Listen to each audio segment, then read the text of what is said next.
សូមគោរពជំរាបសួរពុកម៉ែបងប្អូននិងប្រិយមិត្តជាទីគោរពនិងជាទីមេត្រីថ្ងៃនេះខ្ញុំមានកិត្តិយសណាស់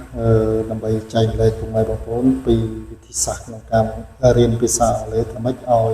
ពូកែទាំងការនិយាយទាំងការស្ដាប់តាមពិតទៅខ្ញុំក៏មិនមែនជាអ្នកពូកែអីខ្លាំងណាស់ណាដែរគាត់តែចែករំលែកនៅអ្វីដែលខ្ញុំធ្លាប់ឆ្លងកាត់កាលពីមុនមកពាក់ព័ន្ធនឹងភាសាអង់គ្លេសភាសាអង់គ្លេសគឺជាភាសាជាតិសម្រាប់បងប្អូនប្រជាពលរដ្ឋខ្មែរដែលរស់នៅមិនថានៅស្រុកខ្មែរមិនថានៅបរទេសទេបងប្អូនទៅទីណាក៏ភាគច្រើនក៏គេប្រើភាសាអង់គ្លេសទៅប្រទេសចិនបងប្អូនអត់ចេះភាសាចិនក៏បងប្អូនអាចប្រើភាសាអង់គ្លេសដើម្បីទំនាក់ទំនងនៅខាងក្រៅប្រទេសទៅប្រទេសផ្សេងៗដូចជាប្រទេសវៀតណាមប្រទេសសិង្ហបុរីឬក៏ប្រទេសផ្សេងៗដែលមានការប្រស័យទាក់ទងគ្នាភាសាអង់គ្លេសគឺជាភាសាទំនាក់ទំនងតាមបែបអន្តរជាតិបើបងប្អូនអាចនិយាយបានអាចសរសេរបានគឺកាន់តែល្អសម្រាប់ធ្វើការទំនាក់ទំនងក្នុងវិស័យធុរកិច្ចវិស័យជំនួញអញ្ចឹងភាសាអង់គ្លេសទៀតសោតគឺជាភាសាជាតិសម្រាប់ទំនាក់ទំនងរវាងមនុស្សទៅកាន់មនុស្សផ្សេងទៀតនៅក្នុងតំបន់និងពិភពលោកទាំងមូលចឹងហើយភាសាអង់គ្លេសគឺដើរតួនាទីយ៉ាងសំខាន់សម្រាប់ផ្សារភ្ជាប់ទំនាក់ទំនងរវាងមនុស្សនិងមនុស្សនៅទូទាំងសកលលោកអញ្ចឹងថ្ងៃនេះឆ្លៀតឱកាសថ្ងៃនេះខ្ញុំសូមណែនាំសូមនិយាយជាបទបង្ហាញខ្លីៗពាក់ព័ន្ធនឹងការប្រើប្រាស់ភាសាអង់គ្លេសភាសាអង់គ្លេសមែនតើទៅគឺគេមានក្បួនខ្នាតក្នុងការសិក្សាភាសាអង់គ្លេសភាសាអង់គ្លេសគឺសំខាន់មែនតើហើយបងប្អូនបើសិនជាចង់រៀនភាសាអង់គ្លេសឲ្យអាចពូកែអាចនិយាយបានអាចសរសេរបានគេមានក្បួនខ្នាតរបស់គេបងប្អូនដើម្បីឲ្យបងប្អូនពូកែក្នុងការនិយាយបងប្អូនឧស្សាហ៍ហាត់និយាយហាត់ស្ដាប់នេះជាតតិទី1ដែលខ្ញុំធ្លាប់ឆ្លងកាត់បងប្អូនចង់ពូកែខាងសរសេរគឺបងប្អូនត្រូវរៀនទៅលើការអានទៅលើពាក្យពេចន៍ពាក្យវាក្យស vocabulary ជាភាសាអង់គ្លេសជា words អញ្ចឹងជាពាក្យផ្សេងដែលបងប្អូនគិតថាបងប្អូនអត់ចេះបងប្អូនអាច take note ទុកនៅក្នុង notebook ក្នុងសៀវភៅបងប្អូនដើម្បីសិក្សាបន្ថែមទៀតមែនតើទៅភាសាអង់គ្លេសគេមានក្បួនខ្នាតគេក្នុងការរៀនដើម្បីឲ្យឆាប់ចេះអញ្ចឹងភាសាអង់គ្លេសមិនថាភាសាអង់គ្លេសមិនថាភាសាខ្មែរទេបងប្អូនផ្ដោតទៅលើវាកាន់តែខ្លាំងបងប្អូនមានឱកាសឆាប់ចេះកាន់តែខ្លាំងអញ្ចឹងភាសាអង់គ្លេសមានចំណុចច្រើនដែលគេផ្ដោតឲ្យបងប្អូនសម្រាប់ទំនាក់ទំនងអញ្ចឹងបើបងប្អូនចង់រៀនឲ្យឆាប់ចេះអាចជួបខ្ញុំនៅក្នុង YouTube ខ្ញុំនឹងបង្កើត Channel YouTube មួយពាក់ព័ន្ធនឹងការរៀនភាសាអង់គ្លេសធ្វើម៉េចដើម្បីឲ្យរៀនភាសាអង់គ្លេសឆាប់ចេះហើយខ្ញុំនិយាយចែករំលែកនេះខ្ញុំមានបទពិសោធន៍ច្រើនពាក់ព័ន្ធនឹងភាសាអង់គ្លេសទាំងការទំនាក់ទំនងក្នុងស្រុកនិងក្រៅស្រុកជាទូទៅខ្ញុំធ្លាប់បង្រៀនភាសាអង់គ្លេសទាំងការទំនាក់ទំនងជាការនិយាយក្តីជាការសរសេរក្តីឆ្លងកាត់បទពិសោធន៍ច្រើនឆ្នាំកន្លងទៅអញ្ចឹងហើយខ្ញុំសូមចែកម្លែក tip មួយចំនួនដើម្បីឲ្យបងប្អូនងាយយល់ព្រោះភាសាអង់គ្លេសយើងអាចរៀនតាមការស្រមើស្រមៃបងប្អូនបានទេគឺថាឃើញគេនិយាយបាន fluent reflect អាចបត់បែនលឿនហើយភាសាអង់គ្លេសទៀតសោតគឺអត់អាចរៀនតាមការស្រមើស្រមៃបានទេគឺបងប្អូនត្រូវការប្រើអារម្មណ៍បដោតខ្លាំងជាសំខាន់ប៉ុន្តែមិនមែនជាការបដោតខ្លាំងអីពេកទេគ្រាន់តែថាបងប្អូនត្រូវផ្ដល់គុណតម្លៃផ្ដល់នៅការចំណង់ចំណូលចិត្តទៅលើផ្នែកណាមួយឧទាហរណ៍បងប្អូនចង់ចេះភាសាអង់គ្លេសធ្វើម៉េចដើម្បីបងប្អូនចង់អាចនិយាយភាសាអង់គ្លេសបានគោលដៅទី1ដែលអាចនិយាយភាសាអង់គ្លេសបានបងប្អូនត្រូវតែហាត់ក្នុងការអានហាត់អានពាក្យ អានកសែតអានទេសនាបដីដែលពាក់ព័ន្ធនឹងភាសាអង់គ្លេសហើយទៀតសោតភាសាអង់គ្លេសបងប្អូនកុំអានពាក្យពេចន៍ណាដែលជ្រៅព្រោះជាបទពិសោធន៍របស់ខ្ញុំផ្ទាល់បើសិនជាកម្រិតបងប្អូននៅក្នុងកម្រិត level មួយដែលគេថា beginner ឬក៏អាចនិយាយថា elementary កម្រិតទាបល្មមទេបងប្អូនជ្រើសរើសសៀវភៅណាដែលអាចនិយាយថាសមស្របនៅក្នុងការអានរបស់បងប្អូនអានទៅពាក្យពេចន៍នឹងស្រាលសម្រាប់បងប្អូនអានហើយនឹងយល់បានច្រើនហើយបើសិនជាបងប្អូនអានសៀវភៅណាដែលមាន level ខ្ពស់បើណា level វា high ចូលលក្ខណៈថា intermediate ឬក៏ advanced learner ហើយបងប្អូនតលតែកម្រិតបងប្អូនអាចឈានដល់កម្រិត advanced ឬក៏លើនឹងទៅដល់កម្រិតអាចនិយាយថា international standard ជាស្តង់ដារអន្តរជាតិហើយអាហ្នឹងបងប្អូនអាចឈានដល់កម្រិតមួយទៀតអញ្ចឹងជា recommend របស់ខ្ញុំគឺពាក់ព័ន្ធនឹងការរៀនភាសាអង់គ្លេសគឺបងប្អូនផ្ដោតទៅលើសៀវភៅតាមកម្រិតតាម level របស់បងប្អូន upgrade ពីទាបទៅខ្ពស់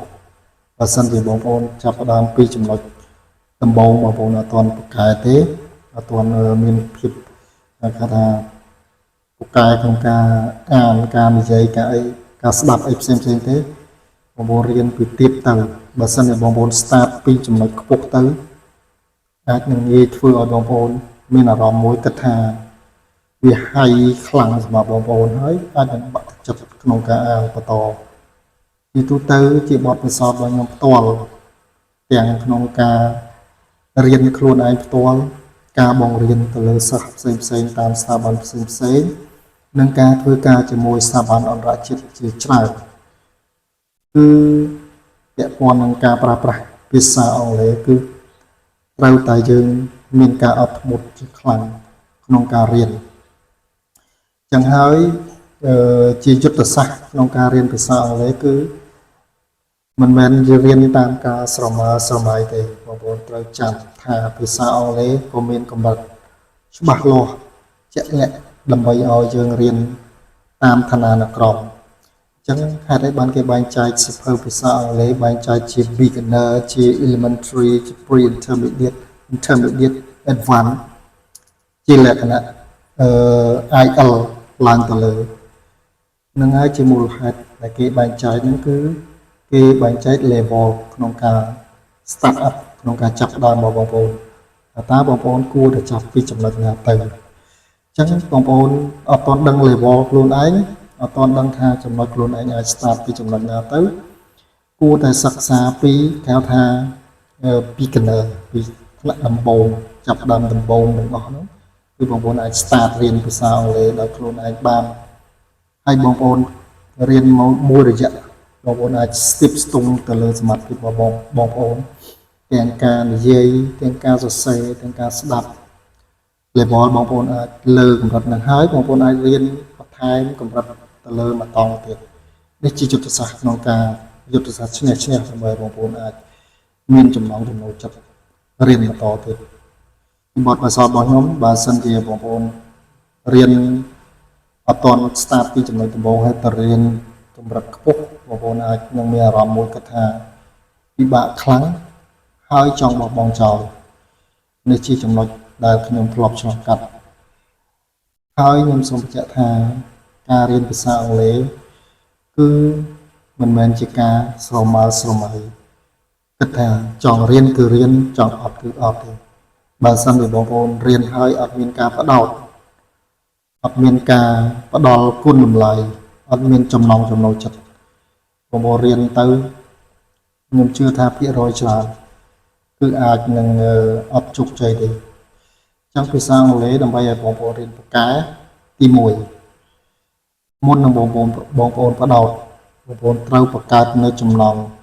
ចំណូលចិត្តតើចំណងចំណូលចិត្តហ្នឹងគឺកើតចេញពីគោលដៅជាក់ស្ដែងគឺកើតចេញពីគោលដៅអញ្ចឹងបងប្អូនមានគោលដៅថា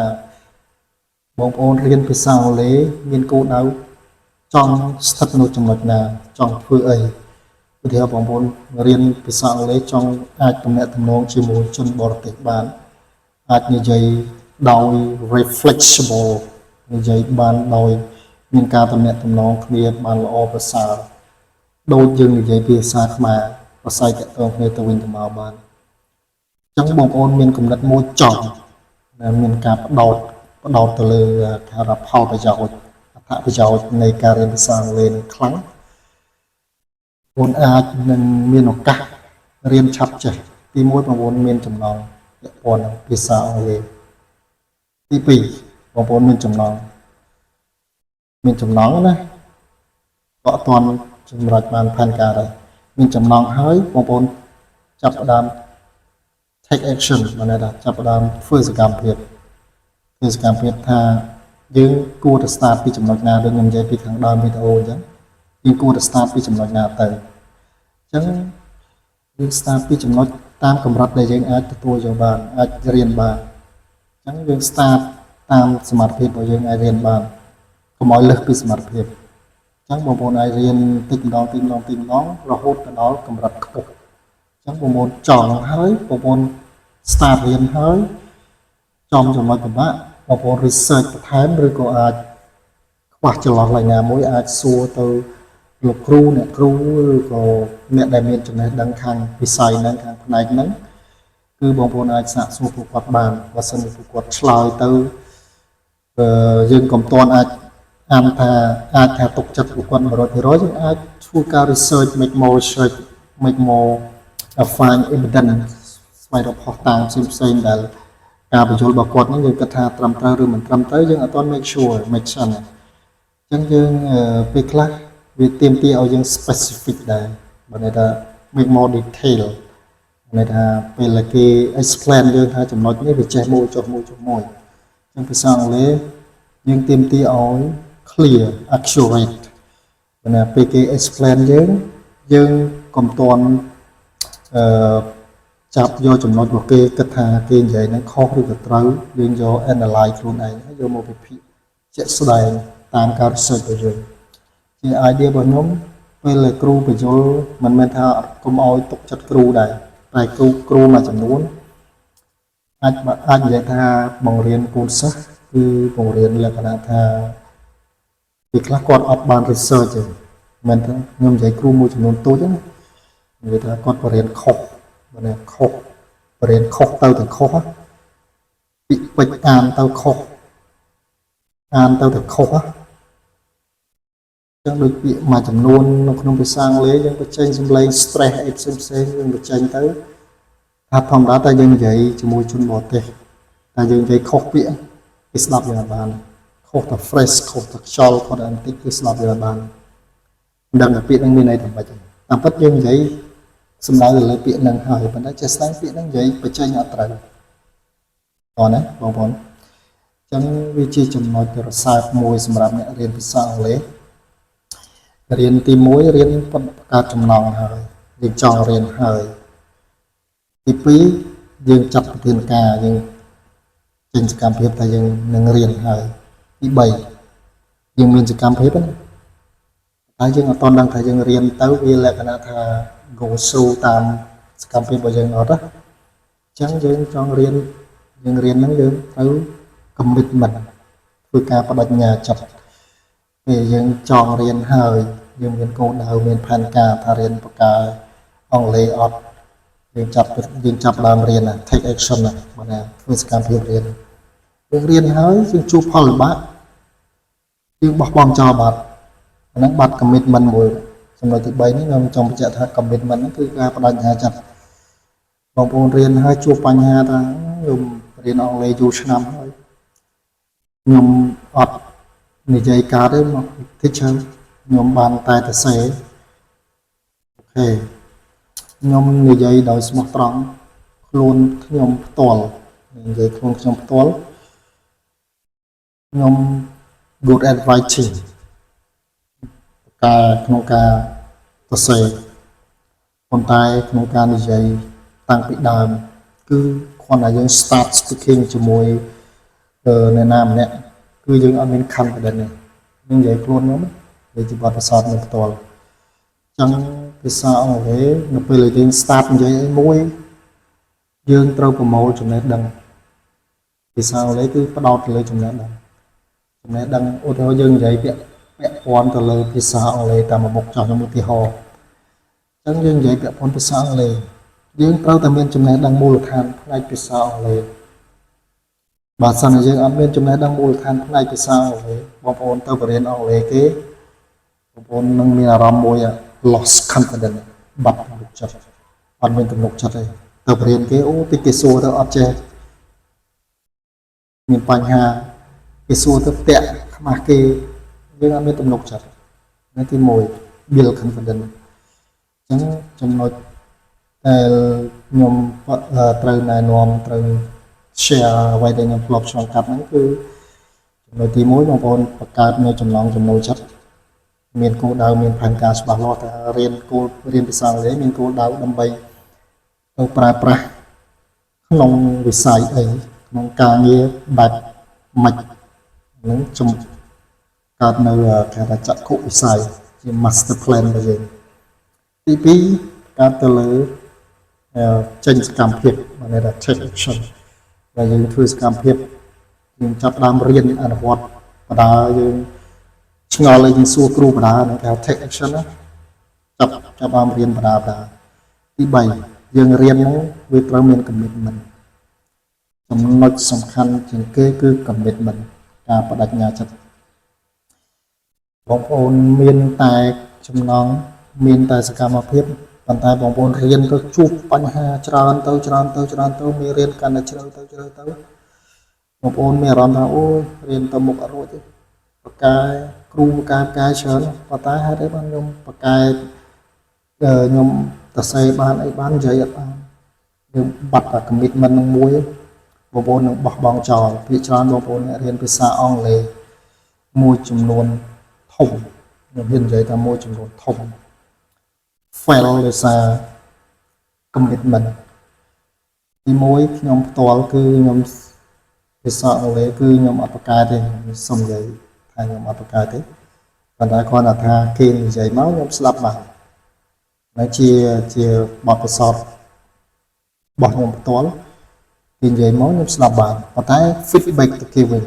reply ទៅគេវិញឆ្លើយតបទៅគេវិញពេលនិយាយទៅគេវិញរឿងគេថារឿង stuck យើងជាប់បណ្ដាតនិយាយទៅយើងចេះពាក្យយើងចេះ clear យើងចេះហើយនិយាយអត់ចេះសូម្បីនិយាយថាខ្ញុំចង់ទៅផ្សារគេបញ្យល់ថា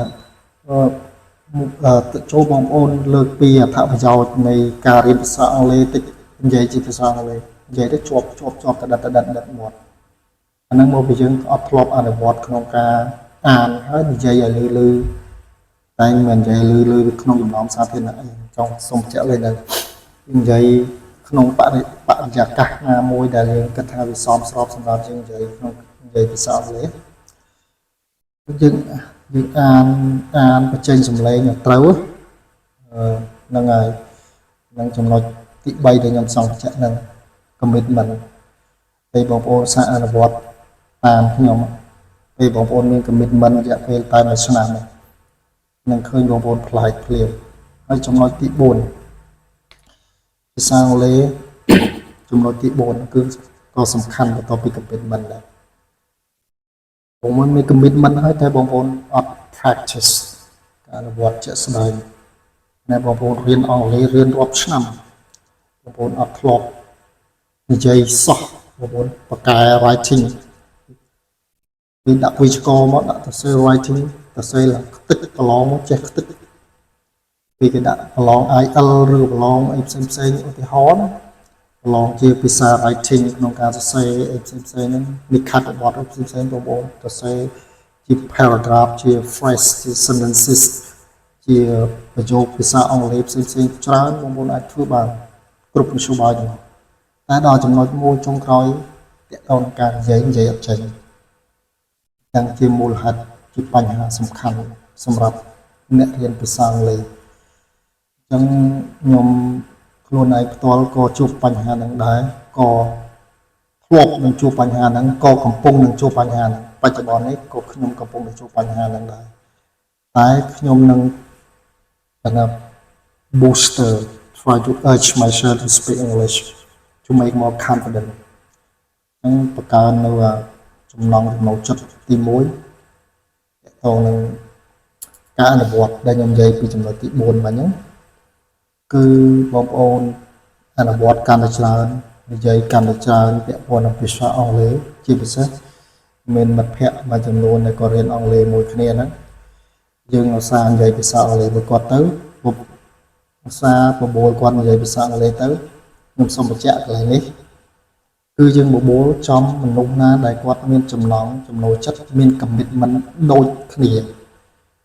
យើងកុំបបួលមនុស្សណាដែលគាត់អត់ចង់យើងបបួលចំមនុស្សណាដែលគាត់ចង់ទៅលើអីផ្សេង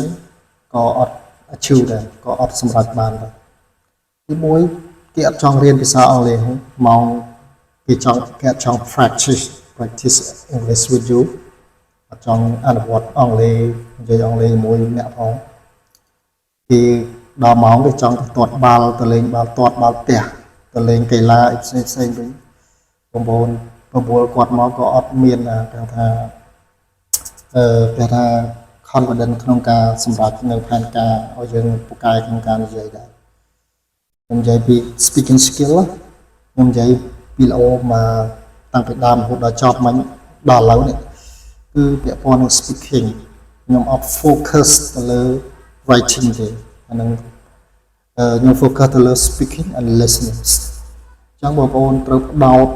ជាសំខាន់បំផុតគឺទៅលើ speaking skill បងប្អូនត្រូវសំខាន់គឺផ្ដោតទៅលើ speaking skills ពេលបងប្អូន face to face with other foreigners and try to speak English បើបងប្អូនជួបមុខបណ្ណាតទល់គ្នាជាមួយជនបរទេសតើបងប្អូននិយាយមិនទៅកាន់ពួកគាត់ greeting មិនទៅកាន់ពួកគាត់សម្ដីការគួរសមហើយអញ្ចឹងបងប្អូនកុំធ្វើឲ្យខ្លួនឯងមានសម្ពាធហើយកុំភ័យព្រោះភាសាអង់គ្លេសគេមិនចាប់យើងយកទៅដាក់គុកដាក់ខ្នោះដាក់ច្បាប់អីទេព្រោះភាសាអង់គ្លេសគេផ្ដោតទៅលើឲ្យយើងឆាប់ចេះនិយាយឆាប់ចេះអានឆាប់ចេះសរសេរអាចតំណែងគ្នាបានពីមនុស្សទៅមនុស្សនៅលើសកលលោកមិនថាជនជាតិអីសាសអីទេអញ្ចឹងបងប្អូនកុំធ្វើឲ្យខ្លួនឯងមានសម្ពាធគ្រាន់តែជួបជនបរទេសញ័រអានឹងជា culture មិនមែនជា culture ក្នុងការតំណែងហើយក៏មិនមែនជាការ respect ដែរលក្ខណៈថាយើងខ្មាស់អៀនខ្លាំង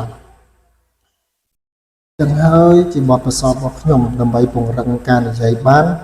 តលតែបងប្អូនហ៊ាននិយាយកុំខ្លាចខុសបងប្អូនហ៊ាននិយាយហើយនិយាយដោយកុំខ្លាចខុសព្រោះអីសូម្បីតែអ្នកណាក៏ធ្លាប់ខុសដែរកុំហ៊ានអួតថាខ្លួនឯងអត់ធ្លាប់ខុសចឹងអង់គ្លេសគេអត់ដែលចាប់កំហុសបងឯងនិយាយខុសវាឆ្កល់វាមិនដែលនិយាយចឹងទេភាសានិយាយគេដែលទៅចាប់អញ្ចឹងហើយបងប្អូនចឹងបងប្អូនត្រូវ focus ទៅលើភាសានិយាយហ្នឹងឲ្យសំខាន់ឲ្យត្រឹមត្រូវតាមរបៀបក្នុងការតំណែងឲ្យសមរម្យមិនថារៀនអង់គ្លេសចេះអត់ចេះនិយាយតំណែងគ្នាបានហើយនិយាយទៅវាអត់សមរម្យមិនមែននិយាយភាសាគ្រូគ្រៀតឬក៏ជាគ្នាអីក៏ខ្ញុំអត់ recommend ដែរគឺយើងនិយាយក្នុងន័យតំណែង face to face ហើយអាចទទួលទៅបានចំណុចទី4មិញគឺពាក់ព័ន្ធនឹងអីគេមិញ4មិញការអនុវត្តសំខាន់ពេលបងប្អូនអនុវត្តបានហើយបងប្អូនចាប់ដើមទៅមានឱកាសទៅធ្វើការមួយជនបរទេសច្រើនបងប្អូនអាចនឹងក្រោអាចនឹងរីកចម្រើនអញ្ចឹងពាក់ព័ន្ធនឹងភាសាអង់គ្លេសគឺសំខាន់មែនទែនចំណុច4ដែលខ្ញុំលើកឡើងហ្នឹងហើយចំណុចទី5គឺបងប្អូននឹងឃើញពេលដែលបងប្អូនអនុវត្តចំណុចទាំងអស់ចុងក្រោយខ្ញុំនិយាយទៅ5ចុងក្រោយហ្នឹងគឺអត់មានអីច្រើនទេ5ចុងក្រោយហ្នឹងគឺលទ្ធផលបងប្អូនទទួលយកបាន1 2 3 4 5តែខ្ញុំបញ្ជាក់ហ្នឹងគឺលទ្ធផលបងប្អូនសាកអនុវត្តក្នុងរយៈពេលតែ1ឆ្នាំខ្ញុំហ៊ានធានាថាបងប្អូនអាចបើមិនអាច ពូកែឲ្យដូចបរជនបរទេសក៏បងប្អូនអាចមានការទំនាក់ទំនងល្អហើយមានការប្រស័យតាក់ទងល្អជាមួយជនបរទេសហើយមិនមែនសុកយើងពូកែទេបងប្អូនត្រូវចាំថាភាសាអង់គ្លេសមិនថាភាសាអង់គ្លេសមិនថាភាសាខ្មែរទេមិនមែនសុកបងប្អូនពូកែនិយាយពូកែអានពូកែសរសេរដោយគ្មានការប្រឹងប្រែងរៀនសូត្រទន្ទិញហ្នឹងណាហើយខ្ញុំនិយាយភាសាខ្មែរនេះដើម្បីguideទៅបងប្អូនជនជាតិខ្មែរទាំងអស់ខ្ញុំនិយាយភាសាអង់គ្លេសក្នុងវីដេអូក្រោយបន្តទៀតហើយខ្ញុំសង្ឃឹមថាការរៀនភាសាអង់គ្លេសការចែករំលែកបទពិសោធន៍របស់ខ្ញុំផ្ទាល់នេះគឺពិតជាមានផលប្រយោជន៍ដល់ពុកម៉ែបងប្អូនក្នុងការ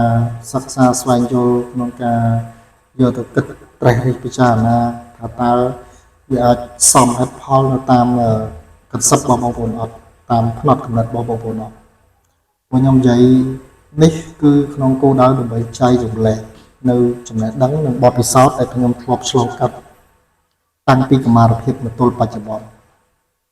គឺមានភាពខ្មាស់អៀនក្នុងការនិយាយហើយក្នុងវីដេអូនេះខ្ញុំសូមបញ្ជាក់ថាខ្ញុំ focus ទៅលើ speaking skill ក្នុងភាសាអង់គ្លេសហើយសង្ឃឹមថានឹងជួបគ្នានៅវីដេអូក្រោយៗទៀតហើយខ្ញុំនឹងចែករំលែកនៅចំណេះដឹងជាច្រើនពាក់ព័ន្ធនឹងភាសាអង់គ្លេសហើយមែនតើទៅគឺខ្ញុំសូមបញ្ជាក់ថាខ្ញុំមិនមែនជាអ្នកបកកែទេតែខ្ញុំសូមបញ្ជាក់ថាភាសាអង់គ្លេសអត់រើសក្មេងអត់រើសចាស់សំខាន់ឲ្យតែបងប្អូនមាន commitment មានការបដិញ្ញាចិត្តណានឹងរៀនឲ្យបកកែអូខេអរគុណកុំឲ្យចំណាយពេលវេលាយូរហើយសង្ឃឹមថាជួបគ្នានៅវីដេអូក្រោយៗទៀតខ្ញុំនឹងចែករំលែកមេរៀនពាក់ព័ន្ធនឹងការរៀនភាសាអង់គ្លេសធ្វើម៉េចឲ្យបកកែក្នុងការនិយាយការសរសេរការអានហើយសូមបងប្អូនជួយចុច like ចុច subscribe YouTube channel របស់ខ្ញុំមួយផងដើម្បីខ្ញុំធ្វើវីដេអូបន្តទៀតព្រោះខ្ញុំនឹងព្យាយាមចែករំលែកពីបទពិសោធន៍ពីការរៀនភាសាអង់គ្លេសពីការអនុវត្តការងារផ្នែកភាសាអង់គ្លេសជាក់ស្ដែងជាមួយទាំងក្នុងស្រុកទាំងក្រៅស្រុកហើយខ្ញុំក៏មានបទពិសោធន៍ច្រើនទៅលើការងារទាំងអស់នោះអញ្ចឹងខ្ញុំនឹងចែករំលែកនៅវីដេអូក្រោយៗទៀតសង្ឃឹមថាពុកម៉ែបងប្អូននឹងពេញចិត្តនៅវីដេអូរបស់ខ្ញុំចែករំលែកនេះហើយសង្ឃឹមថាជួបគ្នានៅវីដេអូក្រោយជាក់ជាមិនខានខ្ញុំនឹងចែករំលែកពុកម៉ែបងប្អូនបន្ថែមទៀតឥឡូវនេះសូមគោរពលាពុកម៉ែបងប្អូនទៅត្រឹមប៉ុណ្ណេះហើយសង្ឃឹមថាពុកម៉ែបងប្អូនបន្ទាប់ពីបានមើលវីដេអូរបស់ខ្ញុំនេះហើយសូមជួយចុច like ចុច subscribe YouTube របស់ខ្ញុំផងហើយវីដេអូរបស់ខ្ញុំនេះខ្ញុំអាចចែករំលែកនៅក្នុង Facebook page និង YouTube របស់ខ្ញុំអាចឈានដល់នៅក្នុង TikTok ឬក៏នៅក្នុងប្រព័ន្ធ social media ផ្សេងៗទៀតដើម្បីចែករំលែកពុកម៉ែបងប្អូនអញ្ចឹងខ្ញុំនឹងចែករំលែកតាមមធ្យោបាយដែលខ្ញុំអាចធ្វើទៅបានអូខេអញ្ចឹងអរគុណច្រើនពុកម៉ែបងប្អូនសង្ឃឹមថាជួបគ្នានៅវីដេអូក្រោយសូមអរគុណ